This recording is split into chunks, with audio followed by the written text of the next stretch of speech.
The wind screamed across the vast savanna, carrying with it the scent of rain and the low growls of hidden predators. A band of Australopithecus, their bodies covered not in bare, vulnerable skin, but in dense layers of protective fur, moved swiftly through tall golden grasses. Their fur bristled against the biting gusts, shielding them from the sudden drop in temperature as dark storm clouds pressed over the horizon. Thunder cracked and lightning split the sky into jagged scars, illuminating their frantic movements.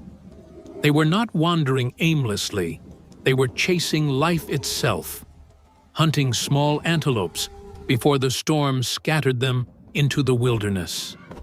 One figure lunged, wielding a crude stone flake, its edge sharp enough to tear flesh. The strike was not precise, but the force combined with the strength of the group brought the animal down. Blood sprayed against their fur, soaking into the thick strands. Victory was claimed, but time was short. The storm was coming faster than expected, and with it danger. As they dragged the prey toward a line of trees that promised shelter, the first sheets of rain lashed down. The fur that covered their bodies now glistened like the pelts of beasts, heavy but insulating, preventing them from freezing in the deluge. They pressed forward, seeking the safety of a shallow cave carved into a hillside. There they huddled together, gnawing raw flesh, sharing warmth, not only from body heat, but from their fur that trapped it close. Outside, the savanna transformed into a violent sea of wind and mud. Yet this storm was not their only threat. The smell of blood carried far by the storm winds drew scavengers. Hyenas prowled first, their laughter echoing through the darkness, testing the edges of the cave. Then lions appeared, manes, drenched eyes, glowing like twin embers in the flashes of lightning. The Australopithecus snarled and stamped their fur, standing on end in an instinctive display of dominance. They were small compared to the predators, but united in number, each armed with stone shards and heavy branches stripped bare. One lion crept closer, muscles coiled for the strike. The tribe surged as one, a wave of fur, bone, and defiance. They swung, they roared, they shoved flaming torches made from resin-soaked branches into the lion's face. Firelight flickered across their furred bodies, painting them as mythic warriors rather than fragile primates.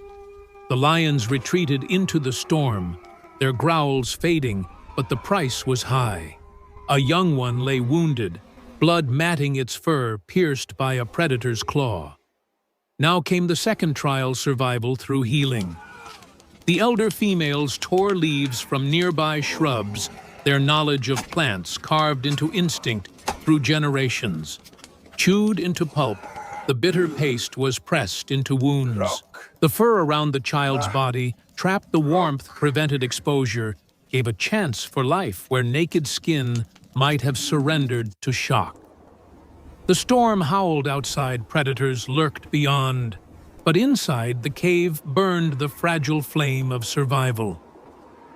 When the storm finally broke, dawn revealed a battered but living world. The tribe emerged from the cave, their fur still damp, their eyes reflecting both exhaustion and resolve.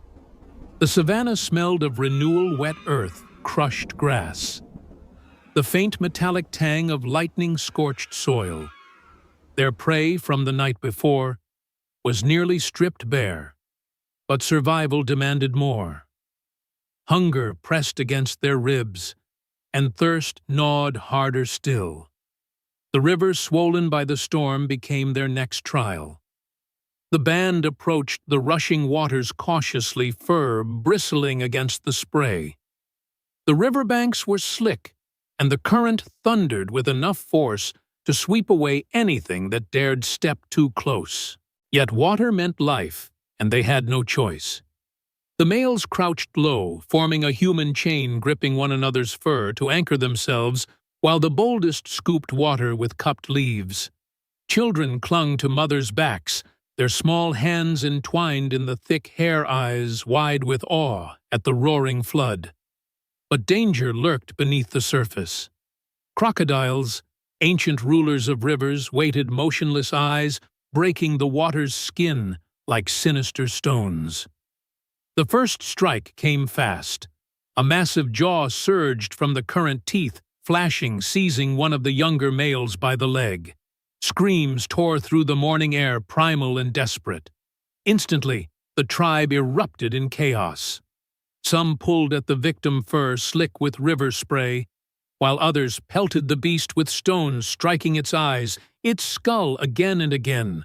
Their fur, thick and water-resistant, slowed the chill of the spray, allowing them to fight longer, resist collapse. Finally, the crocodile released, slinking back into the torrent, vanishing like a phantom. The injured male, his leg torn and bleeding, was dragged to safety. The tribe did not mourn in silence, they acted. A group of females gathered reeds and crushed roots with stone pounders, pressing the fibers into a poultice. The wound was bound with vines, fur acting as insulation, to keep warmth in the torn flesh. The man trembled, his fur clotted with blood, but his eyes still burned with fire. This was survival not of the strongest individual, but of the bonded group, each life tied to the next. By midday, the storm's destruction revealed both curse and blessing.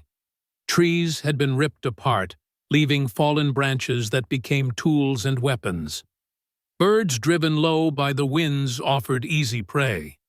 But the storm had also exposed something more sinister. Across the savannah, smoke curled upward another band, another tribe, no doubt drawn by the same chaos and opportunity. Competition for food, for shelter, for land, meant inevitable conflict. As the sun sank, their fur now dry and glowing bronze in the fading light, the Australopithecus moved silently through tall grass toward the smoke. Each step was careful, body's low fur blending into the savannah's golden hues. They were not hunting animals this time, they were preparing to confront their own kind. The rival tribe came into view as night descended, their fire flickering like a beacon of defiance. Shadows danced across their furred bodies as they feasted on a slain antelope. The sight ignited hunger and envy within the first tribe, who crouched in silence, their eyes reflecting the flames. The savannah became a stage of myth. Two bands of furred beings kin, yet competitors bound by the same struggle to endure. The question was survival, not morality. The first stone flew a sharp shard that clattered against the rocks near the fire. A warning. The rival tribe rose instantly, snarls tearing from their throats, their fur bristling in primal display. The clash erupted without words, only the raw thunder of bodies colliding. Stone tools flashed wooden spears, thrust hands gripped fur and tore. The struggle was brutal, each strike fueled by desperation, each scream swallowed by the vastness of the night. Yet amidst the chaos, it was their fur that became both armor and weakness. Blows glanced off thick strands, reducing cuts, but enemies grabbed at clumps of hair to yank bodies to the ground. The battle raged until exhaustion dulled fury. Neither tribe could claim dominance, neither could afford annihilation. Slowly, as the fires burned low, the roars turned to panting, and the grasping hands loosened. In the darkness, something shifted. The wounded lay groaning, and both sides recognized the futility of endless war. The savannah itself was their greater enemy, predators, storms, famine, not each other. A silent truce was born. Food was divided, fire shared, and for the first time two bands of Australopithecus sat together in uneasy peace. The night stretched on, and in that fragile circle something ancient stirred. Mothers held infants close, grooming the fur of the young to calm their cries. Warriors nursed wounds while others offered herbs and water. Across the fire, rivals watched with wary eyes, yet saw not enemies, but reflections of themselves, creatures wrapped in fur, bound by hunger, by fear, by the dream of seeing another dawn. As the sky lightened with the first hints of morning, a herd of gazelle moved across the plain. For a fleeting moment, all eyes turned outward. The two tribes, still bruised and bleeding, rose together. Spears, lifted stones clutched tight. They advanced side by side. The hunt was not just necessity, it was a truce sealed by action, an unspoken pact that survival outweighed rivalry. The chase thundered across the plain, dust rising in golden clouds. The gazelle scattered, but unity made the strike inevitable. Together, they brought one down the kill, marked by the roar of triumph not from one band, but from both. Blood ran, fire flared, and for the first time in memory, two tribes feasted as one.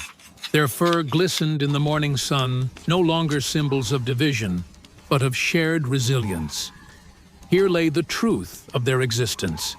They were not beasts, though they bore fur like their ancestors. They were not yet fully human, though sparks of humanity already flared within their struggle. They were something in between, a story of survival etched into fur, stone, and fire. And in their unity, however fragile the seeds of a future, were sown the future of humankind itself.